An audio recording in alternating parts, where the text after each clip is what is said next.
আজি এই দিনটো এটা বিশেষ দিন, কিন্তু ইয়াত সমবেত হোৱা যিমান শিক্ষক শিক্ষয়িত্ৰী আছে সকলোৰে মনত অজস্ৰ বেদনা আছে, অজস্ৰ ক্ষোভ আছে, অজস্ৰ মানে কঠিন শিল বুকুত বান্ধি ইয়াত শিক্ষকসকল উপস্থিত আছে। এফালে কিছু আৰ্থিক লোকচানৰ বিষয় জড়িত হৈ আছে, আনফালে ভৱিষ্যতৰ সুৰক্ষাৰ প্ৰশ্ন জড়িত হৈ আছে। গতিকে এই শিক্ষকসকলে ভৱিষ্যত সুৰক্ষাৰ স্বাৰ্থত আজি বুকুত শিল বান্ধি ইয়াত উপস্থিত হৈছে। আমি সকলো শিক্ষককে এই নতুন নিযুক্তি পত্ৰ লাভ কৰিব সকলোকে আমি শুভেচ্ছা জনাইছোঁ আৰু আমি ৰাজ্য চৰকাৰক আহ্বান জনাইছোঁ, এই যে বুকুত শিলটো বান্ধি এই শিক্ষকসকলে আজি নিযুক্তি পত্ৰখন গ্ৰহণ কৰিব, এখেতসকলৰ মৰ্মবেদনাখিনি ৰাজ্য চৰকাৰে আৰু কেনেকৈ উপশম কৰিব পাৰে, কেনেকৈ আৰু সঠিকভাৱে তেখেতসকলৰ প্ৰাপ্য অধিকাৰখিনি দিব পাৰে।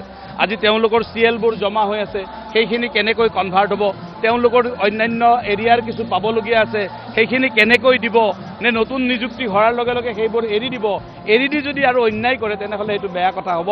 ইতিমধ্যে এই শিক্ষকসকলৰ যথেষ্ট আৰ্থিকভাৱে লোকচান হৈছে, গতিকে শিক্ষকসকলৰ যাতে সেই লোকচানখিনি ৰাজ্য চৰকাৰে আংশিকভাৱে হ'লেও পূৰণ কৰিব পাৰে তাৰ কাৰণে আমি আহ্বান জনাম।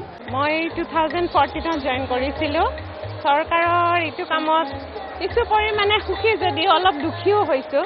আমি মানে পাই থকা স্কেলটো এতিয়া অলপ কমি যাব, সেইটো কাৰণে অকণমান দুখ লাগিছে, কিন্তু স্থায়ী নিযুক্তি পাম সেইটো এটা সুখৰ খবৰ। আৰু এইটোতো দিলে ভাল পাম, কিন্তু ৰাখিম নে নাই সেইটো আজিয়ে ক'ব নোৱাৰিম, কিন্তু যদি কিবা এটা ভাবি চালেহেঁতেন তেওঁ ভাল লাগিলেহেঁতেন। আৰু সেইটো মই বঙাইগাঁও জিলাৰ নৱকুমাৰ মেমৰিয়েল MV স্কুলত কাম কৰি আছোঁ। যথেষ্ট সুখী। অৱশ্যে আমি 2017 পোৱা আগৰখিনিও সকলো আছে, মানে পোৱা নোপোৱাৰ মাজতে অলপ দুখী অলপ সুখীও, কিন্তু নথৈ আনন্দতে এইটোৰ জৰিয়তে মানে পৰিয়ালৰ এটা সুৰক্ষিত হ'ল। দুখী মানে ধৰক অলপ ডাউন হ'ব এইটো যোনটো আছে চেলাৰী, কিন্তু যি পদক্ষেপ লৈছে মুখ্যমন্ত্ৰী ডাঙৰীয়া সঁচাকৈ মানে প্ৰশংসনীয় আৰু যথেষ্ট ভাল পাইছোঁ। সেইটো এতিয়া আমি নতুনকৈ মানে জইন নহ'বহে, কি হয় এতিয়া আমি পিছতে গম পাম কি হয়। সুখী আমি থাকিবলৈ চেষ্টা কৰিব লাগিব, কাৰণ আমি সকলো দাবী কৰিলে সকলো বস্তু পাব নোৱাৰে।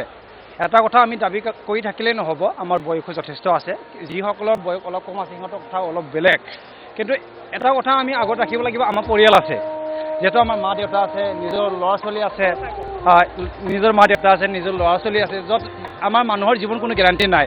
আমি সদায় গাড়ী চলাই থাকোঁ, আমি 15 কিলোমিটাৰ দূৰত মানে গাড়ী চলাই স্কুললৈ যাওঁ, আজি বিভিন্ন কাম কাজৰ কাৰণে আমি অফিচলৈ যাবলগীয়া হয়। যদি আমাৰ লগৰ বহুত শিক্ষকসকলে নিজক মানে বিভিন্ন ধৰণৰ এক্সিডেণ্ট হোৱাৰ ফলত মৰি যোৱাৰ ফলত সিহঁতৰ মানে পৰিয়ালটো একেবাৰে অৱস্থা কাহিল হৈ আছে এতিয়া, যাৰ ফলত ইহঁতে এতিয়া চলিবলৈ বহুত কষ্ট হৈছে।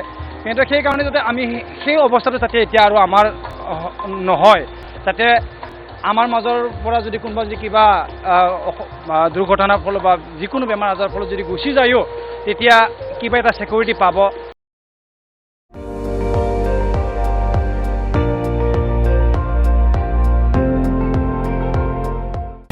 আপুনি চাই আছে ND24, সৰ্বশ্ৰেষ্ঠ নহয় সৰ্বোত্তমৰ দৌৰ।